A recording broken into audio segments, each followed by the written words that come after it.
नमस्कार। मैं प्रकाश जैन। अयोध्या धाम प्रभु श्री राम जी की जन्मस्थली, जहाँ प्रभु राम पैदा हुए, जहाँ प्रभु राम बचपन में खेले, लोगों के विश्वास पात्र, लोग उन्हें पूजनीय मानते हैं, लोग उन्हें आराध्य मानते हैं। प्रभु श्री राम 14 वर्ष का वनवास भोगे, फिर रावण का वध करके बहुत सारे राक्षसों का वध उन्होंने किया। वो 14 वर्ष के बाद अयोध्या धाम वापस लौटे, जहां उन्होंने अपना शासन किया, राज्य किया। लोग उनसे बहुत प्रसन्न थे, लोग उन्हें अपने आराध्य मानते हैं और उनकी पूजा अर्चना किया करते थे। जीवन भर लोगों के हितों का ख्याल रखा, अपनी मर्यादाओं में रहकर। मर्यादा पुरुषोत्तम के नाम से भी उन्हें सभी मानते हैं।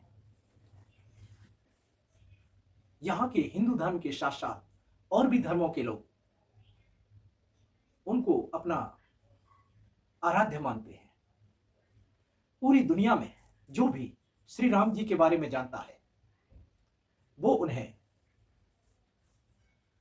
पूजनीय मानता है, उनका बहुत ही सम्मान करता है। पर 500 वर्षों के इंतजार के बाद 22 जनवरी 2024 में श्री राम जी का मंदिर बनकर तैयार हो गया और उन्हें वहां पर स्थापित किया जाएगा। उनकी पूजा अर्चना की जाएगी। लाखों लोगों ने,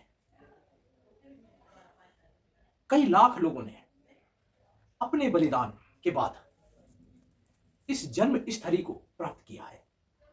एक छोटे से भूभाग जिस पर हिंदू धर्म के लोगों की आस्था थी, उस आस्था के लिए उन्होंने अपने प्राणों के बलिदान दिए और वो जन्म स्थली न्यायालय के आदेश के बाद प्राप्त की। कितने ही राजा आए, कितने ही राजा गए,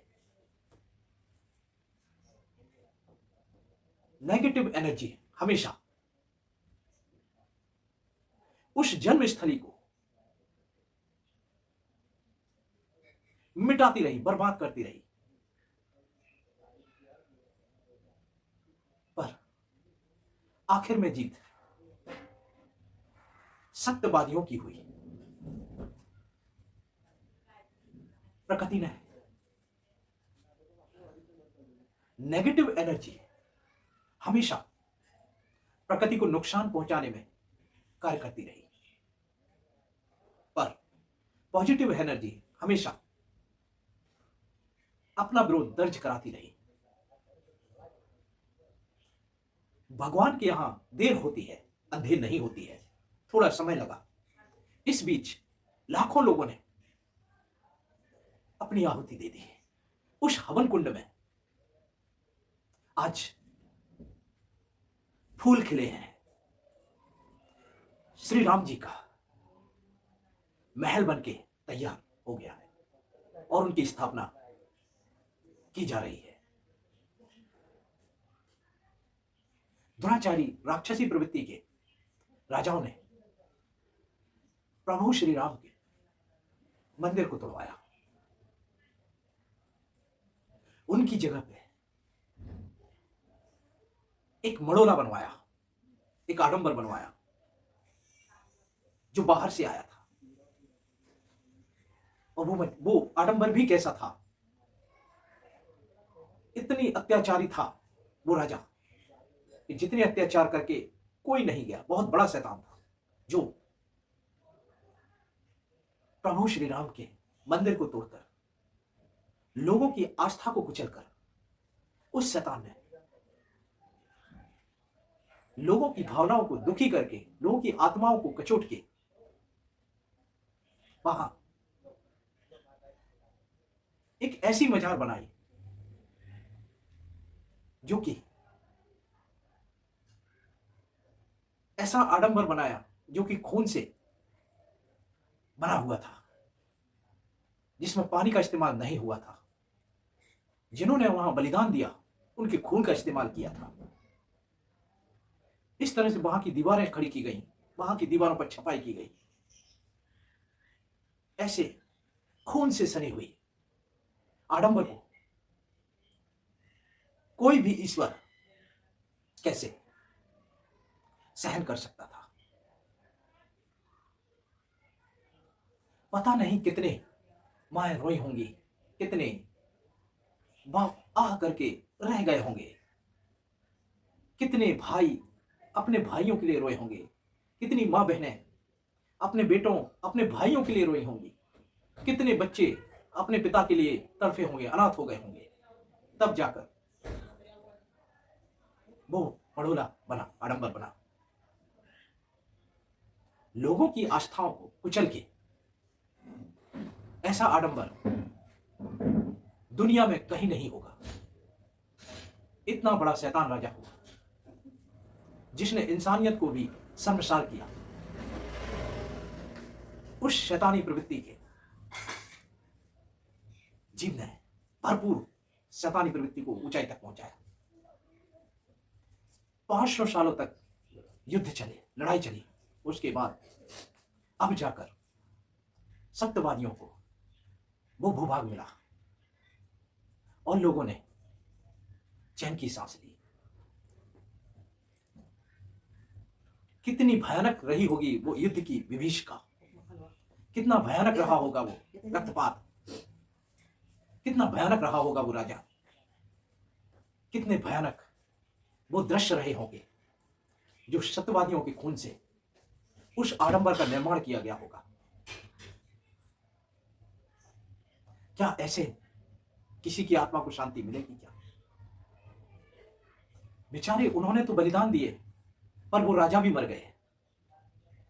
पता नहीं ऐसा क्या प्राप्त किया होगा उन लोगों ने, उन राजाओं ने, जो इतने लोगों की जान लेकर एक आडंबर बना दिया, जो खुद भी धोखे में रहे, औरों को भी धोखा दिया। कैसे वो शैतान रहे होंगे जो नस नस काट के खून निकालकर उस मड़ोले में लगाया होगा। शैतानी प्रवृत्ति हमेशा से विध्वंस का प्रतीक रही है, पर यह अपराध है, प्राकृतिक अपराध है। यह नहीं करना चाहिए था। उनकी आत्माओं को कभी शांति नहीं मिलेगी, हमेशा भटकती रहेंगी। पर जिन लोगों ने अपना बलिदान दिया है,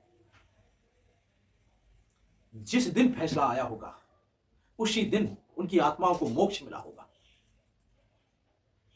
क्योंकि यह आस्था की बात थी। किसी की आस्था को ठेस पहुंचा के कभी कोई जीत सका है क्या? क्योंकि मरना सभी को है, पर अपयश कमा के मरने वाला राजा शैतान दुर्बुद्धियों की तरह काम करके गया, और ऐसे राजा को हमेशा भटकते रहने के लिए प्रकृति छोड़ देती है उनके हाथ पर।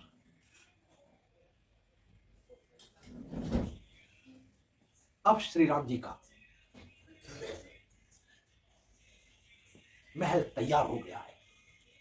अब सभी आत्माओं को जो जीवित हैं, जो बलिदान देके चले गए, अब जाके उनकी आत्माओं को शांति मिलेगी।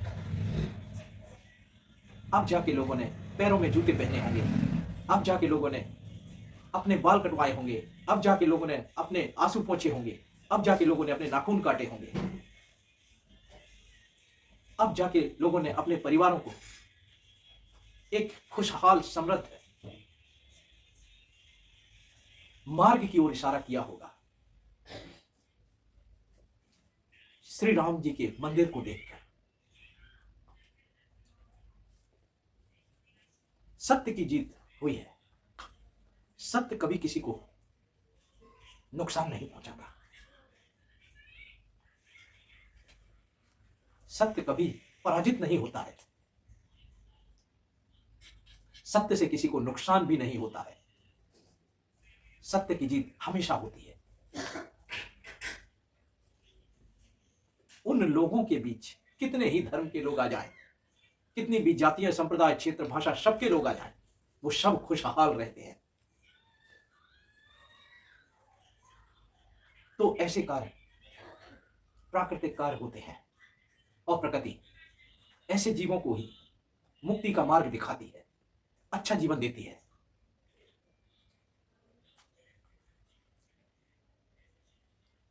ये धर्म की जीत है, ये भाषा की जीत है, क्षेत्र की जीत है, जाति की जीत है, इस समाज की जीत है, ये दुनिया की जीत है, ये इंसानियत की जीत है, जीव जगत की जीत है, ये संपूर्ण जीव जगत की। क्योंकि विनाश नहीं, विकास आदमी को जीवन देता है। ये विकास की जीत है, ये हम सभी की जीत है। कभी भाषा, क्षेत्र, जाति, संप्रदाय, धर्म, इन सब से ऊपर उठ के अगर सोच सकते हो तो सोचो,